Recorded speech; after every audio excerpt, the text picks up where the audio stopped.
Hi ಸ್ನೇಹಿತರೆ, welcome back to my channel. ಹೇಗಿದ್ದೀರಾ? ಚೆನ್ನಾಗಿದ್ದೀರಾ ಅಂತ ಭಾವಿಸ್ತೀವಿ. ನಾವು ಕೂಡ ಚೆನ್ನಾಗಿದ್ದೀವಿ. ಅರ್ಪಿತಾ ಕ್ರಿಯೇಷನ್ ಚಾನಲ್ ಯಾರಾದರೂ ಹೊಸಬ್ರು ವಿಡಿಯೋ ನೋಡ್ತಾ ಇದ್ರೆ ಸಬ್ಸ್ಕ್ರೈಬ್ ಆಗಿಲ್ಲ ಅಂದರೆ ಸಬ್ಸ್ಕ್ರೈಬ್ ಆಗಿ ಸಪೋರ್ಟ್ ಮಾಡಿ ಸ್ನೇಹಿತರೆ. ಇವತ್ತೇನಪ್ಪ ವಿಡಿಯೋದಲ್ಲಿ ವಿಶೇಷ ಮಾಹಿತಿ ಅಂದರೆ, ನಮಸ್ಕಾರ ಜಗತ್ತಿಗೆ ಬೆಳಕು ನೀಡುವ ಸೂರ್ಯ ದೇವನ ಜನ್ಮ ದಿನವೇ ಈ ರಥ ಸಪ್ತಮಿಯ. ಈ ದಿನ ಯಾಕೆ ಅಷ್ಟು ವಿಶೇಷ ಅಂತ ತಿಳಿದುಕೊಳ್ಳೋಣ. ರಥಸಪ್ತಮಿಯ ಸ್ಥಾನ ಅತಿ ವಿಶೇಷವಾದದ್ದು. ರಥಸಪ್ತಮಿಯ ಹಬ್ಬದ ಆಚರಣೆಯ ಇಡೀ ಭಾರತದಲ್ಲಿಯೇ ಉಂಟು. ಸೂರ್ಯನನ್ನು ವಿಶೇಷವಾಗಿ ಆರಾಧಿಸುವ ದಿವಸವಿದು. ಸೂರ್ಯನನ್ನು ಸಪ್ತಾಶ್ವರ ರಥಾರೂಢನಾಗಿ ಸಂಚರಿಸುವ ಎಂದು ಪ್ರಸಿದ್ಧಿವಿರುವುದವೆಲ್ಲ ಬೆಳಕನ್ನು ವಿಭಜಿಸಿ ನೋಡಿದರೆ 7 ಬಣ್ಣಗಳು ಕಾಣುವುದವೆಂದು ತನ್ನಿಮಿತ್ತವಾಗಿವೆ. ಸಪ್ತಮಿಯಂದು ಆತನಿಗೆ ವಿಶೇಷವಾದ ಪೂಜೆ ಸಲ್ಲಿಸುವುದು.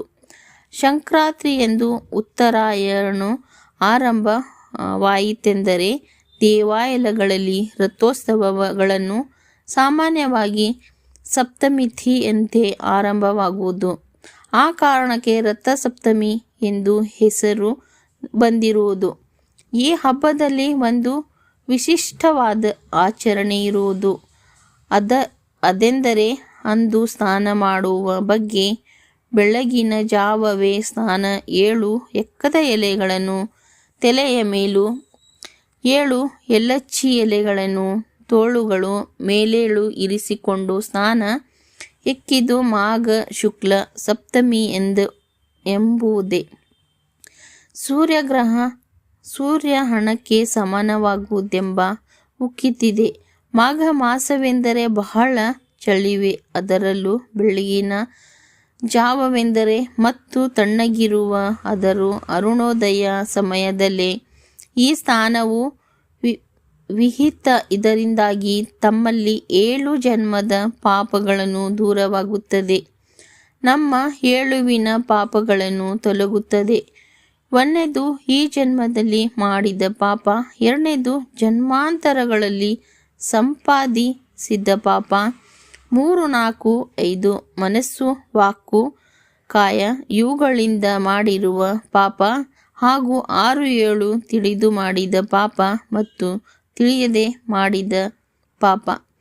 ಮತ್ತು ತಿಳಿಯದೆ ಮಾಡಿದ ಪಾಪ ಅಲ್ಲದೆ ತನ್ನ ತಂದೆ ಕಡೆ ಹಾಗೂ ತಾಯಿಯ ಕಡೆ 7 ತಲೆಮಾರುಗಳ ಉದ್ಧಾರವಾಗುತ್ತದೆ.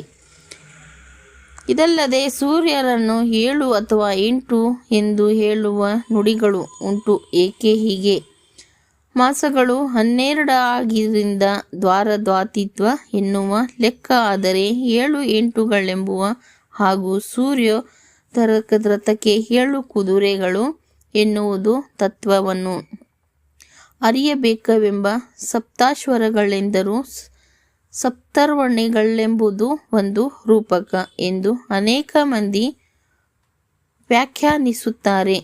ಆದರೆ ಅದು ಆಗಲ್ಲವೆಂಬುದನ್ನು ಶ್ರೀರಂಗ ಮಹಾಗುರುಗಳನ್ನು ಸೃಷ್ಟಿಪಡಿಸಿದ್ದಾರೆ. ನಾವು ಲೋಕದಲ್ಲಿ ನೋಡುವ ಬೆಳಕು ಅದರಲ್ಲಿ ಅಂತರ್ಗತವಾದ ಸಪ್ತ ಸ್ವರ್ಣಗಳನ್ನು ಭೌತಿಕ ಪದಾರ್ಥಗಳನ್ನು ಅವಲಕ್ಕಿ ಅನ್ವಯವಿಲ್ಲದ ಹೇಳುತ್ತಿರುವುದು.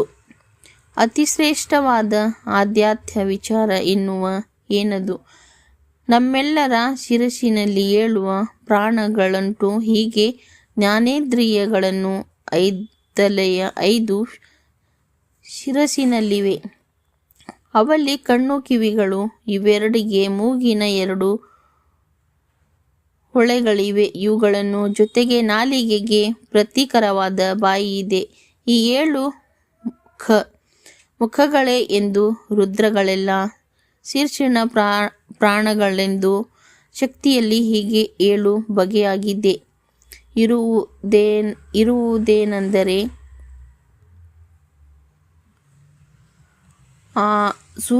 ರಥಸಪ್ತಮಿ ಬಗ್ಗೆ. ಆರೋಗ್ಯವೇ ಭಾಗ್ಯ. ಈ ದಿನ ಸೂರ್ಯನಿಗೆ ಅರ್ಘ್ಯ ಅರ್ಪಿಸಿ 12 ಬಾರಿ ಸೂರ್ಯನ ನಮಸ್ಕಾರ ಮಾಡುವುದರಿಂದ ಚೈತನ್ಯ ಮತ್ತು ಕಣ್ಣಿನ ದೃಷ್ಟಿ ವೃದ್ಧಿಸುತ್ತದೆ. ಮನೆ ಮುಂದೆ ಸೂರ್ಯನ ರಥದ ರಂಗೋಲಿ ಹಾಕಿ ತೆರೆದ ಜಾಗದಲ್ಲಿ ಸೂರ್ಯನ ಕಿರಣಗಳನ್ನು ಬೀಳುವಂತೆ ಹಾಲುಕ್ಕಿದ ಪರಮಾತ್ಮ ಮಾಡುವುದು ಈ ಹಬ್ಬದ ಸಂಪ್ರದಾಯ. ಇದು ಸಮೃದ್ಧಿಯ ಸಂಕೇತ. ನೋಡಿ ಸ್ನೇಹಿತರೆ, ನಾನು ಇವತ್ತಿನ ವಿಡಿಯೋದಲ್ಲಿ ರಥಸಪ್ತಮಿಯ ದಿನ ಎಕ್ಕದ ಎಲೆ ಇಟ್ಟು ಕುಂಟು ಸ್ನಾನ ಮಾಡುವಾಗ ಹೇಳುವ ಮಂತ್ರಗಳು ಸಪ್ತ ಸಪ್ತ ಮಹಾಸಪ್ತ ಸಪ್ತ ದ್ವೀಪ್ತ ವಸುಂಧರ ಸಪ್ತ ಆರ್ಕ ಪರ್ವ ಮದಾಯ. ನೋಡಿ ಸ್ನೇಹಿತರೆ, ಇವತ್ತಿನ ವಿಡಿಯೋದಲ್ಲಿ ನಾನು ರಥಸಪ್ತಮಿ ಬಗ್ಗೆ ವಿಡಿಯೋನ ಮಾಹಿತಿ ತಿಳಿಸ್ಕೊಟ್ಟಿದ್ದೀನಿ ಸ್ನೇಹಿತರೆ. ಹೇಗೆ ಅನ್ನಿಸ್ತು ವಿಡಿಯೋ ಅಂತ ನೋಡಿ ಪೂರ್ತಿಯಾಗಿ ಕೇಳಿಸ್ಕೊಳ್ಳಿ. ರಥಸಪ್ತಮಿ ಬಗ್ಗೆ ಎಲ್ಲರಿಗೂ ರಥಸಪ್ತಮಿ ಹಬ್ಬದ ಶುಭಾಶಯಗಳು ಅಂತ ಕೇಳ್ಕೊತೀನಿ. ಮತ್ತೆ ವಿಡಿಯೋನ ಸ್ಕಿಪ್ ಮಾಡಬೇಡಿ ಸ್ನೇಹಿತರೆ, ಪೂರ್ತಿಯಾಗಿ ವಿಡಿಯೋನ ನೋಡಿ ಸಪೋರ್ಟ್ ಮಾಡಿ ಅಂತ ಕೇಳ್ಕೊತೀನಿ. ಮತ್ತೆ ಇದೇ ಥರ ನೆಕ್ಸ್ಟ್ ವಿಡಿಯೋದಲ್ಲಿ ಸಿಗೋಣ ಅಂತ ಹೇಳ್ತೀನಿ ಸ್ನೇಹಿತರೆ. ಎಲ್ಲರಿಗೂ ತುಂಬ ಹೃದಯದ ಧನ್ಯವಾದಗಳು.